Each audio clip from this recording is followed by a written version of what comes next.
Hello, this is Ihsahn, and you're listening to Sonic Perspectives.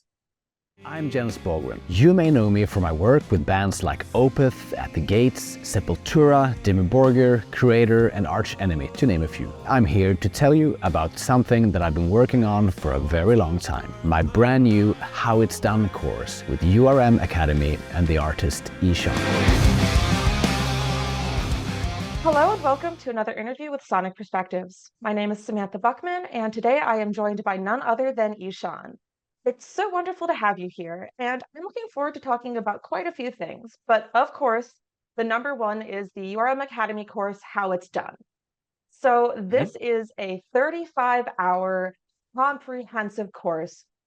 It was just released 2 days ago, and it's going to be available for 1 month. So 35 hours, yourself and Jens Bogren. What is it all about, and what exactly do you get out of this course?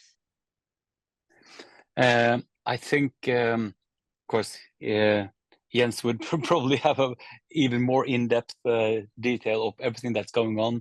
But of course, my role in this course was, of course, to represent the artist, the band, and which this was the first one for me, because usually I also do all the stuff behind the scenes, all the editing and everything.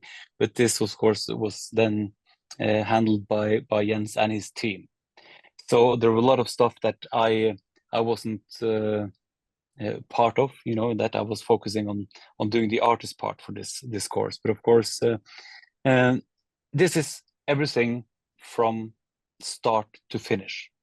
So basically, I think the course even starts before the actual song structure is fully settled, which goes into to set do small edits to the tempo, before recording the drums, experimenting, really getting the bare bones and skeletons and arrangements kind of settled before even starting the recording process. And then it starts with tuning, changing drum heads, tuning the drums, and miking every mic, every position till finished mastering.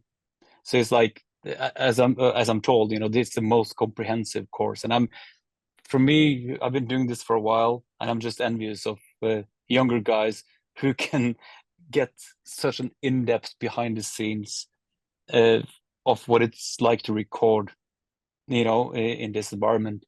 And even though, of course, this is in this insanely spec'd out studio facility, which Fascination Street is, but of course, it is so translatable to all the plugins and everything, that the stuff that people have available as tools on their laptops these days.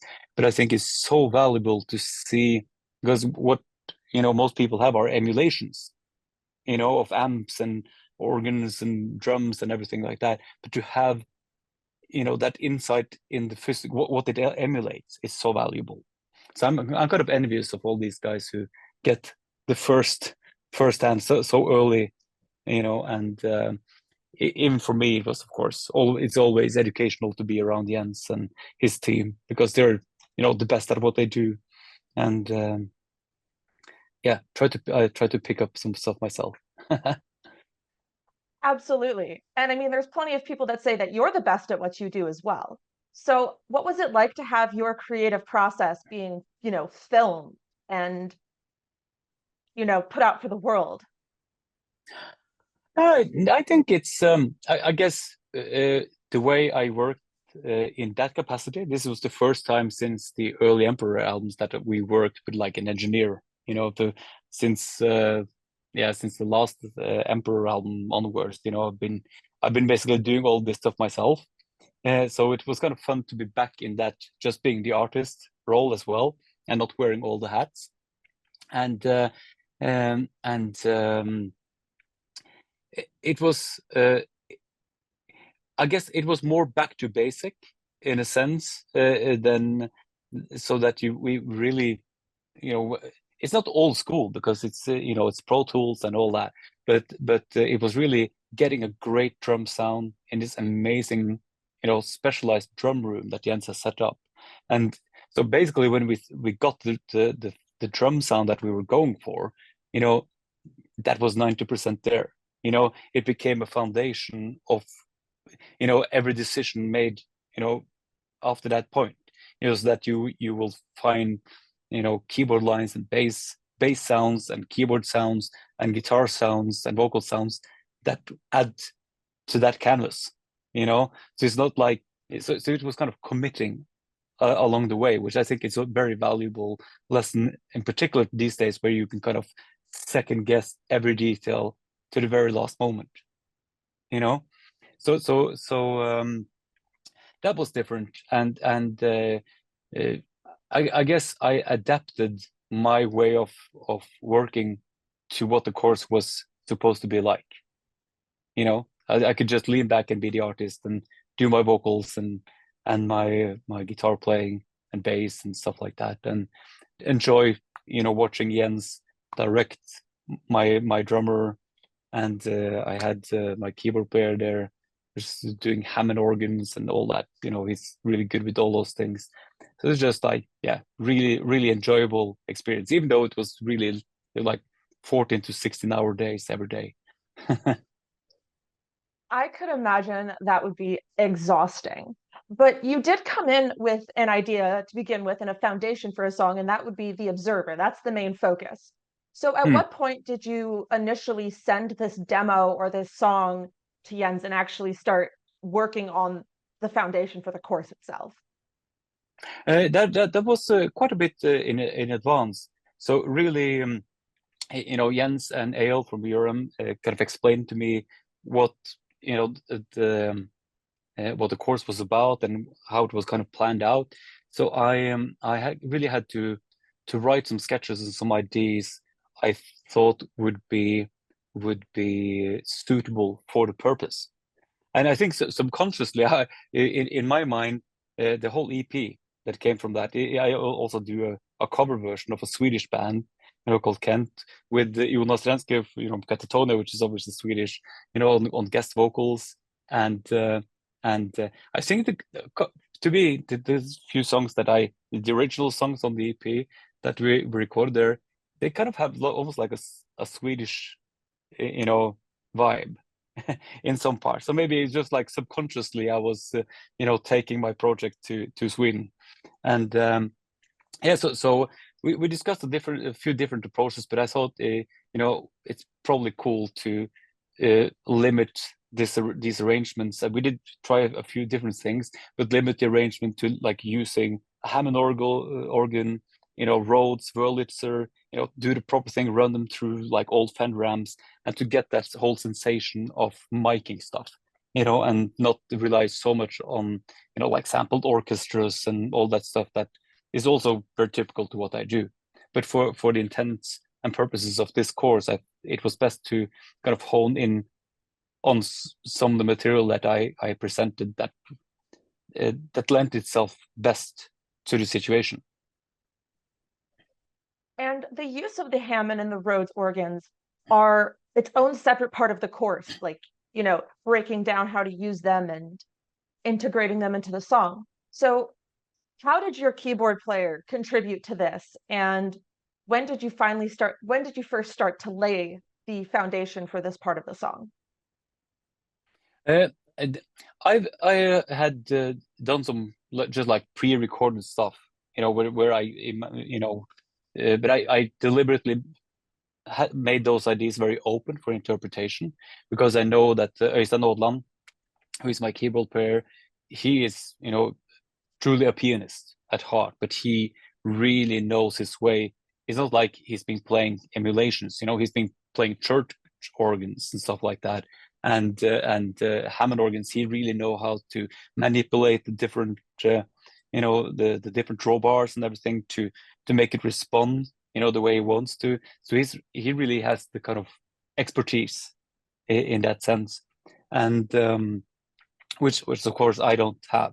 So I just had some basic like keyboard parts, you know, like sketches for him to work out of, and then we were, you know, he would be working on the voicings and both, you know, textual, how he was voicing the chords and playing the motifs, but also forming the sounds, you know, with the equipment that was there, using different different pedals, like all phasers and stuff like that.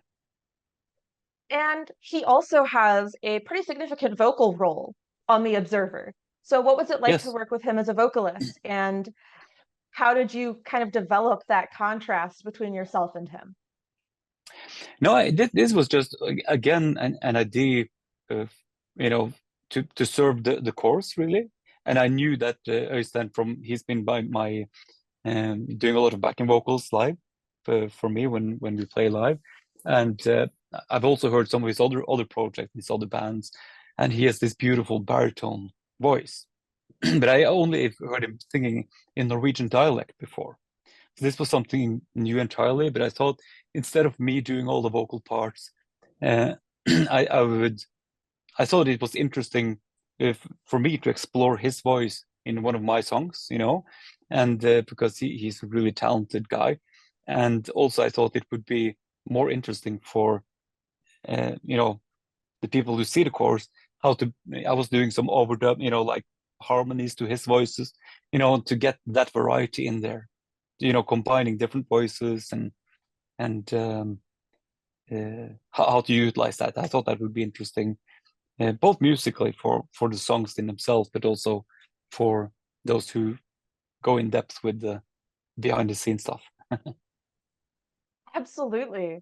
Now, you did talk about this a bit earlier, how you've always been so involved in the production process, and this time you really took a step back and got to be an artist. But you've really stepped up in terms of producing. You worked with Matt Heafy on Ibaraki last year. You were a producer for that. You work on producing your own material. So, what was the hardest part about giving up some of that control? What did you find that difficult? No, not at all. Not for this project. And it was, I mean, I was mentally prepared for this was the deal, you know. And then I saw the opportunity to like, because this is kind of a short form EP, and when writing the core material, I knew what the purpose was, you know. So I was just really enjoying not having to take all that responsibility. However, when I've been working on larger projects lately and previously, I kind of enjoy, of course, making the decisions myself as well. But what can I say? I get to do both. I mean, I was invited to spend, you know, almost 2 weeks with Jens and his team and some of the best musicians and engineers, you know, that they could find doing this style of music. Of course, I would jump on that. I mean, it was just awe-inspiring to see how they were working, and also for me, just on a subjective level, to be there and compare, physically what Jens was doing and how I normally do stuff when I record drums and everything. Of course, he's much more of an expert. He only does that. That's his job. So to me, I've always been a sucker for asking questions. Everything I learned was basically hanging off the shoulder of any engineer or anything that I ever got to work with. So yeah, I'm so old. I started very, very long before the internet.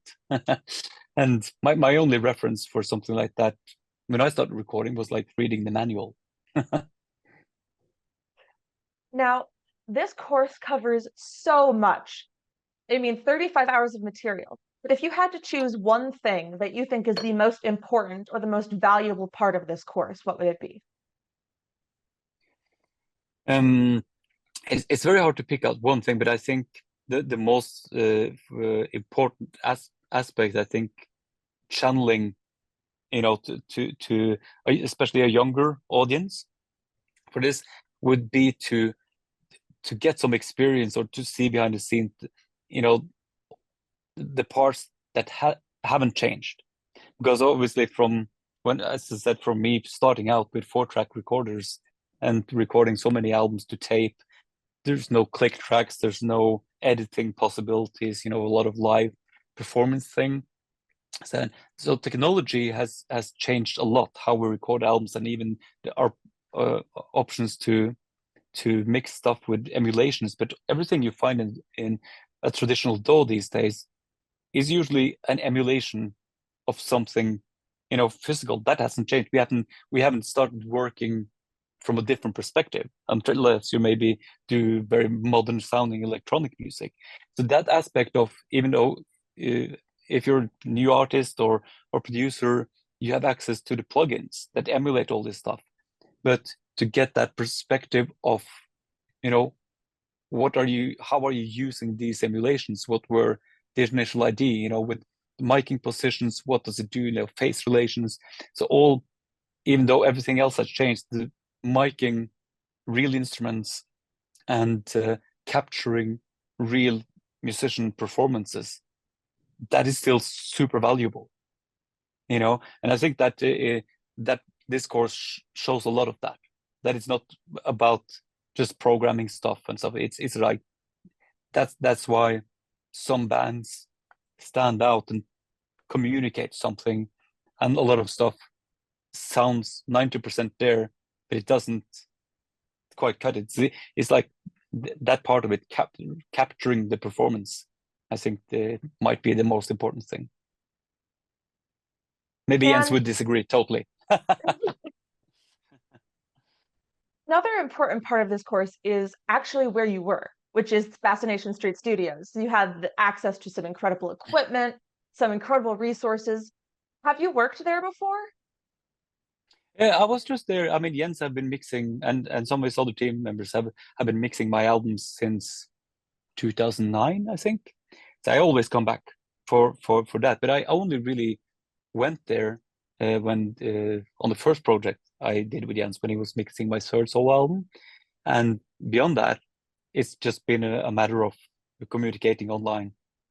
And he's so focused when he's mixing anyways, and it's just to be there in the mixing process, just like ear fatiguing for me. It's much better for me to have, I guess we've developed, a very much an understanding of what I deliver to him of recordings, and he knows by now more or less what I want in return, and we very quickly find an expression and a mix that translates the way I want it, and then he's the best at doing that. So for the most part, I always record my own stuff, and I've always had, I'm still learning, always trying to make projects that I can put something in there that I don't know how to do.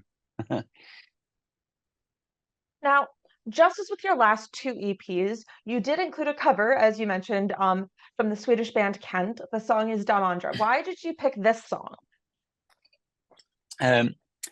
Because this was actually something that I had thought about before, because I love Kent as a band, and that song in particular is one of my favorites of theirs. It's a great song, great arrangement and production, and also a song that I felt would lend itself to slightly different, more a heavier kind of expression. And this was actually an idea that I pitched to Jonas from Katatonia earlier on, before I knew about this project. Like, as I said, I texted them and said, like, if I ever do a cover of Kent, Andra, would you care to sing on it? Because I think your voice would be perfect for this. And then this opportunity arose, and it was just the perfect project to do a collab like that on. I mean, his voice is a tremendous match for the song. It is such a creative evolution. I really enjoy it. You've really stepped into doing covers lately, so this would be yet another cover. So when it comes to choosing covers in general, what really inspires your choices? It can be different. I mean, I this has been really more like a source of inspiration in different ways for these particular EPs that I've been putting out. So for the Telemark EP I did, which was my intended to be very, very bare bones, just like standard 5-piece band and a horn section or brass section, and then I wanted it to be. I imagined the material to be very much like a raw band in the room, old school style of sound. And then I picked a couple of cover songs that I associated with that kind of rawness, which was the Lenny Kravitz Rock and Roll Is Dead. And also like, I mean, my favorite Iron Maiden stuff is the later 80s stuff, like Seventh Son album and everything. But for that particular purpose, you know, the from the early Iron Maiden era, you know, that rawness, you know, that was what I was going for. That's why I chose Wrathchild. So those were from like very aesthetic rock influences, and that became kind of the template I was writing for. And for the second EP, the Faroes EP, was kind of the total opposite, where I wanted to explore more of an open pop style or experimental indie kind of environment.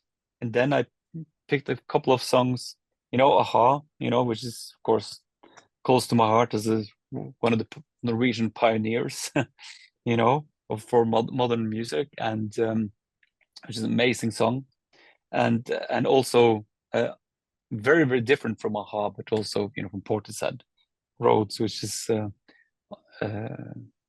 just building an atmosphere from a totally totally different perspective. You know, working with those kinds of samples where the production value has so much to say for the impression of the song. You know, it's kind of easy to write a song for a traditional rock band setup, you know, and and that will sound good if you have like an old school sound or, you know, a modern sound. But for something like Portishead, you kind of need the downsampled, you know, the glitchy expression to that it plays such a big part, you know, and that's a very different way of working for me. So that's been the inspiration. I mean, traditionally, I haven't really been very interested in doing a lot of covers, but for these particular projects, especially since they are more focused, you know, just a few songs, it's kind of interesting to kind of go all in one direction. But for something like a full album format, I think that kind of focus would be too limited and maybe a bit too boring. You know, I think there would be need more variety for full length. But it's been really interesting to do. But I'm very pleased to be back in the long format project now. That's exactly what my next question was going to be. I almost feel bad asking, but when, if ever, are we going to get another full-length project from your solo work? I'm not sure how much I'm at liberty to say at this point, but it won't be that long, and I'm very excited about it. Well, now I'm excited about it. Oh my gosh, that's exciting. But I've been involved now in one of the most ambitious and hard and most rewarding projects that I've ever done. To be honest, and I know that sounds very pretentious, but it's been quite a journey. You truly never rest. First, you released the Fascination Street Sessions EP. Now this course is coming out. And of course, next week you go on tour in the US with Emperor. First US tour in, I believe, 15 years. So are you looking forward to that? Very much so. Very much so. I mean, the US has always been great, and it's just, I guess we do these occasional runs now. We're just in Australia, and previous in April we were in Japan, and it's just, I mean, Emperor, as you know, for what it is now, and the dynamics within the band, dynamics with all the crew, you know, we're just a gang of friends, really, you know, and going around and getting to do all these shows with playing all these old songs where, you know, seemingly there's a lot of people who have memories and connection to these old songs we did when we were teenagers, and we have our connection with those songs, and then I guess the energy together when we get to play those songs is just like, yeah, what's not to like? It's always, to simplify it, I mean, it's not always fun to rehearse and the Black Wizards, but it's always fun to play live. You know what I mean?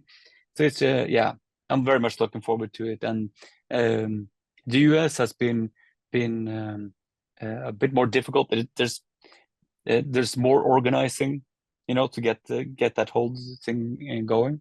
But I'm very glad we get to do it now, and to have all the visa things sorted, and we're all set to go.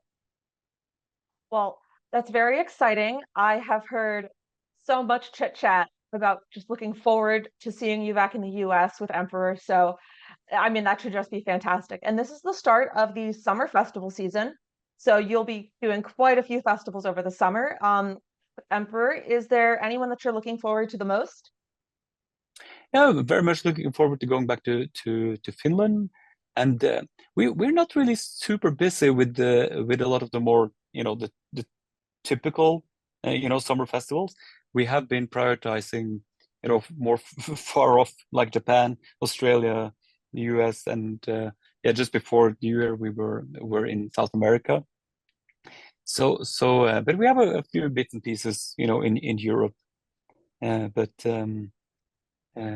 it's to me it seems it's a bit more scattered, throughout the year.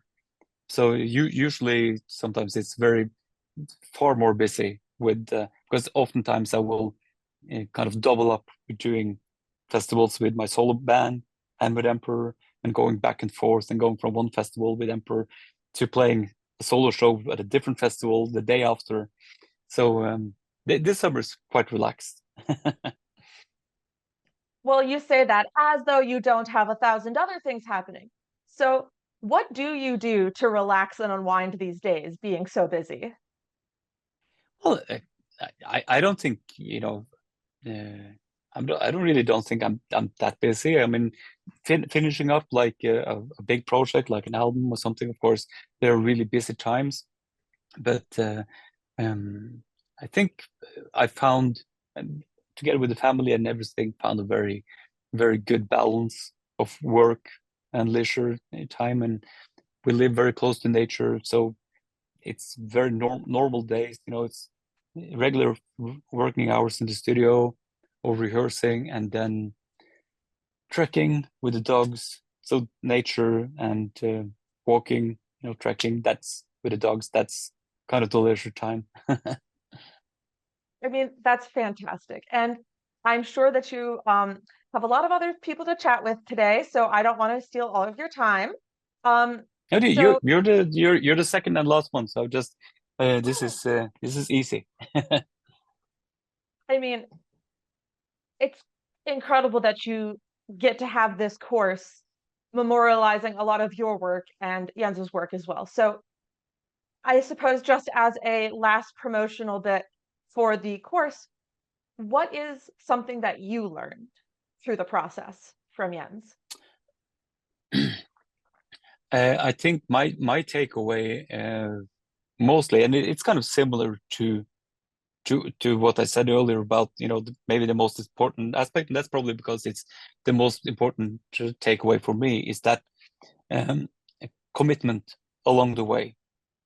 Because I think, especially in my situation, which is very similar to a lot of people out there who have their home studios and everything, just like me, that we keep second guessing what we do, and kind of when we have the opportunity to postpone that decision, we don't have to decide on the drum sound, we don't have to decide on the guitar sound.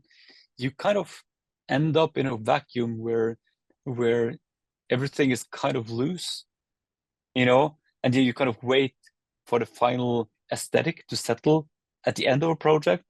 But the way we work there, where we're just like layering, settling for a drum sound. Of course, there's always options to tweak and manipulate, but the raw recording, the performance of Tobias Andersen, on the drums to the demos and everything, and just building on that, kind of trying, settling for a guitar sound and a bass sound, and digging in and like really locking in to what he recorded.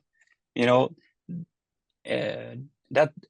I think that was my biggest takeaway for this, because I too have become very accustomed to the, what can I say, the very technical aspects, which makes it very easy, to put things and get things sounding correct and everything. But I've always admired, I mean, how could I say it, like all the albums that I aspire to, what I in are albums where the whole album has a sound to it. There's an aesthetic. It's nothing generic about it at all. Like early, Led Zeppelin recordings where they would record drums in this special house in this hallway. That's the sound, and then you layer on top of that, or like Judas Priest doing, renting a house, recording everything in that house with whatever was there. That's to capturing like a moment like that. I think it's very valuable and something to keep in mind, to avoid, just creating something that on paper is perfect, but still at risk of becoming generic. Do you think that this experience is going to change how you work moving forward? Are you going to take these things that you've learned?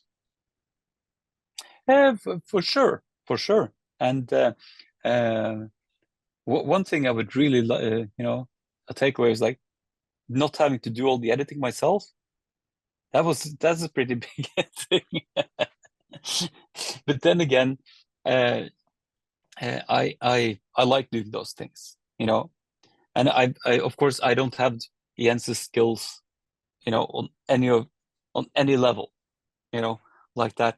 But still, I still enjoy, going to a local studio we have here, which has a great room, putting up mics. And I'm sure Jens have been frustrated with me sometimes because I've been doing like, oh, this low tom sounds so good. I think the preamp is distorting a little bit. Yeah, but we like it, and just he's more thorough on those parts, I think. But he always managed to make it shine anyway. I mean, absolutely. He truly is the best at what he does, master of the art. Absolutely. And to just that has been such a confident booster for me over the years working with Jens, to like I'm not sure if I know the English word, but that I must be doing something right on my end, since he can manage to make it sound the way he does. So it's like a confirmation that I'm doing something right. But usually when you're just on your own doing your stuff, there's it's often hard to tell, if you're on the right track. And it seems, I guess we all have this pressure of imposter syndrome, at whatever level you are at. It's a huge privilege to be able to work with someone like him over the years. And he's an amazing guy. All of his team, they're great guys, just good vibes all around. And I must say, this was my first time working with the guys from URM as well, and it's just so relaxed and professional, and Ale and everybody else. Just I must thank everybody for the opportunity to having been part of it, because it's just so excited for the whole thing, and I'm very happy to see it come out now. I just play a very, very small part in this. Well, you speak so highly of them, and this is, of course, Jens's master course, but your name's on the front too. You are a massive part of what makes this such an attractive course for people. So, I mean, it is all just part of this incredible package, and it's only available for 1 month to buy. So Yeah. No, I really just hope people catch on to it. But I think, again, regardless of myself, I think he could have done probably the same course with any of the great artists that he works with. But to be part of it and hopefully I'm sharing some ideas in there. I know both Tobias and Øystein, my guys that I brought, have given some really valuable insight, for their specific expertise, from approaching the drums and tuning and all with the instruments. So I think it will be very well worth your time to, even the 35 hours. I'm not sure I'm going to watch all of it myself because I hate watching myself on video. So that's the only downside. well, let's try to get the word out, make sure as many people know about it as possible to get some of essentially the best experience in the business all in one place. So thank you so much for your time today. I'm just going Thank to you for the wrap up support. Oh, no, thank you. All right. So you just heard from Ihsahn regarding the new URM academic course, How It's Done, with Jens Bogren and Ihsahn himself. Make sure to follow Sonic Perspectives on Facebook and Twitter, and subscribe to our YouTube channel for more content. All right. Thank you so much again for your time this afternoon. I really appreciate the opportunity to speak with you, especially about something as exciting as this new course. Thank you so much. And same to you. Take care, and I will see you in Chicago. Oh, you're coming to Chicago? Okay, great. I am taking the trek. All right. Perfect. I hope it will be worth your time. Absolutely. Have a good day and safe travels. You too. This is probably Cheers. the Bye-bye. most in-depth course that has ever been recorded on camera. I like it. I guess I could have done something a little bit more simple, but this is how it's done. This is how long it takes, I'm Jens Bogren. You may know me from my work with bands like Opeth, At the Gates, Sepultura, Dimmu Borgir, Creator, and Arch Enemy, to name a few. I'm here to tell you about something that I've been working on for a very long time. My brand new How It's Done course with URM Academy and the artist Ihsahn. Within this course, I will be covering all steps of the production. You'll get the complete raw multi-tracks for the song The Observer, and we'll be doing a Nail the Mix style mix contest with amazing prizes from some incredible companies. This course is available for a limited time, so if you are interested, then now is the time to get in. See you there.